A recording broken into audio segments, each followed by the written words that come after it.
हस्तमैथुन और उसके दुष्परिणाम। आजकल समाज में उपर्युक्त हस्तमैथुन के अलावा भी मैथुन नागरिकों में बड़े भीषण रूप में फैला है। इस मैथुन से तो बालकों का बड़ा भारी तरह से संहार हुआ है। प्लेग और इन्फ्लुएंजा से कहीं बढ़कर यह नया रोग नागरिकों में जान से मार रहा है। यही नहीं बल्कि पढ़े लिखे लोग भी इसके पंजे से नहीं बच पा रहे हैं। ये बहुत दुर्भाग्य की बात है। इस महारोग से पिंड छुड़ाना प्लेग और इन्फ्लुएंजा से भी कहीं ज्यादा कठिन है। इस महारोग को हस्तमैथुन का रोग कहा जाता है। यह रोग बड़ा भयानक है।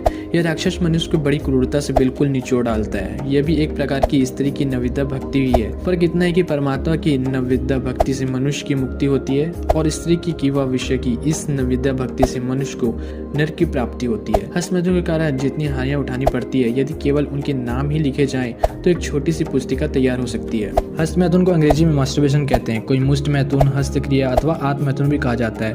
हस्तमैथुन से इंद्रिय की सब नसें ढीली पड़ जाती है। फल यह होता है कि स्नायुओं के दुर्बल होने से जनेंद्रिय टेढ़ा लघु पीला पड़ जाता है। मुख की ओर मोटा और जड़ की ओर पतला हो जाता है। यहीं पर एक नस होती है, वो उभर जाती है। लिंग का जो होता है, लिंग का मुंह के पास बाईं ओर कटिया की तरह टेढ़ी बच जाती है।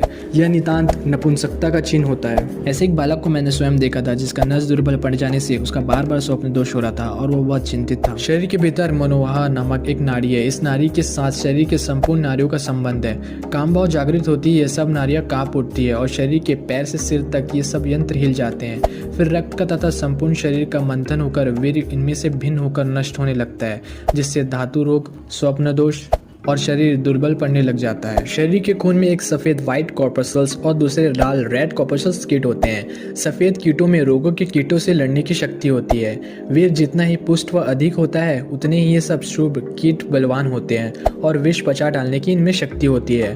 परंतु जो ही वीर क्षीण होता है त्यों ही कीट भी दुर्बल बन जाते हैं, जिससे हैजा, प्लेग, मलेरिया के कीटाणुओं से दब जाते हैं और फिर मनुष्य भी काल के गाल में चले जाते हैं। ये सब वीर नाश करने से ही होता है। हस्तमैथुन से सिर फौरन हल्का पड़ जाता है। याददाश्त, सुबुद्धि, प्रतिभा सभी चौपट पड़ जाते हैं और अंत में ऐसा नष्ट वीर पुरुष पागल सा बन जाते हैं। पागल खाने में 100% से 95% व्यभिचारी और हस्तमैथुन के कारण ही पागल पड़ जाते हैं। और आज का मेडिकल साइंस हस्तमैथुन से माइंड रिलैक्स हो जाता बोलता है। असल में वो रिलैक्स नहीं, वो दिमाग गधे की तरह काम करने लग जाता है और दिमाग सुस्त पड़ जाता है। देखिए दोस्तों, इसके पीछे का लॉजिक कुछ ऐसा है। अगर आप कुछ भी चीज़ आपको पसंद है, जैसे सिंगिंग, डांसिंग, कुछ भी चीज़ पसंद है, आप उसको करते हैं तो आपको खुशी का अनुभव होता है। खुशी का अनुभव होता है तो दिमाग में डोपामाइन केमिकल नामक एक केमिकल होता है जो कि रिलीज होना चालू हो जाता है। कुछ परसेंट में रिलीज होता है, लेकिन आज आप पॉर्न देखते हैं तो वही डोपामाइन केमिकल आपके दिमाग से 3 गुना ज़्यादा तेज़ी से रिलीज होता है। और जब आप पॉर्न देखते देखते हस्तमैथुन करते हैं तो वही डोपामाइन केमिकल आपके दिमाग से 6 से 7 गुना ज़्यादा तेज़ी से डोपामाइन केमिकल रिलीज करता है।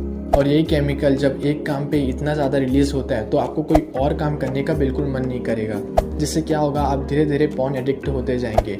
आप भले ही बोलेंगे कि अब मैं थोड़ा सा देखता हूँ, तो वो थोड़ा सा भी आपको देखना बहुत भारी पड़ेगा, क्योंकि जब आप एक बार देखते हैं तो आपका मन इतना ज़्यादा करता है कि आपको दूसरी बार देखेंगे, दूसरी बार, तीसरी बार, जैसे जैसे करते जाएंगे फिर धीरे धीरे वो आपका लत बन जाएगा, वो एडिक्शन में बदल जाएगा, आपको पता भी नहीं चलेगा। और जब डोपामाइन केमिकल किसी एक ही काम पर इतना ज़्यादा रिलीज होता है तो आपको कोई और काम करने का बिल्कुल मन नहीं करता।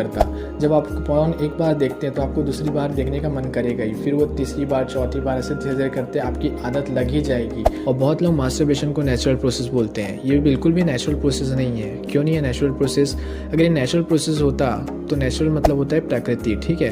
अगर ये प्रकृति है तो ये सब जीव जंतु में भी लागू होता, ये अकेला ही मनुष्य पर लागू नहीं होता।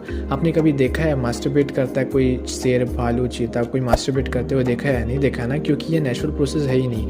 नेचुरल प्रोसेस में सिर्फ 4 चीज़ें ही आते हैं: भूख लगना, खाना खाना, नित्य क्रिया करना और सेक्स। सेक्स तभी इसमें प्रकृति में आता है जब आप इसे सिर्फ बच्चे के लिए करते हैं। भगवान ने जिस चीज़ के लिए इसे दिया है उसी काम के लिए अगर यूज़ करेंगे तो ये अच्छा रहेगा। ये मनुष्य धर्म मास्टरबेट करके अपना पतन करने के लिए नहीं दिया गया है। बहुत लोगों को पता भी नहीं है कि मनुष्य रूप मिलता ही क्यों है। ये मोक्ष का द्वार खोलने के लिए मिला रहता है, ठीक है। टोरंटो के डॉक्टर वर्कमैन कहते हैं, सैकड़ों पागल खाने की जांच करने पर हमें ये ज्ञात हुआ है कि जिनको हम और आप नीति भ्रष्ट, अशिक्षित व मूर्ख समझते हैं उनमें नहीं, किंतु धर्म से, स्वच्छता से रहने वाले शिक्षित लोगों में यह हस्तमैथुन का रोग विशेष रूप में फैला हुआ है। खेतों में शारीरिक परिश्रम करने वाले मूर्ख में नहीं, किंतु शहरों के पुस्तक की बने हुए नवयुवकों और आदमियों में ये घृणा रूप में फैला हुआ है।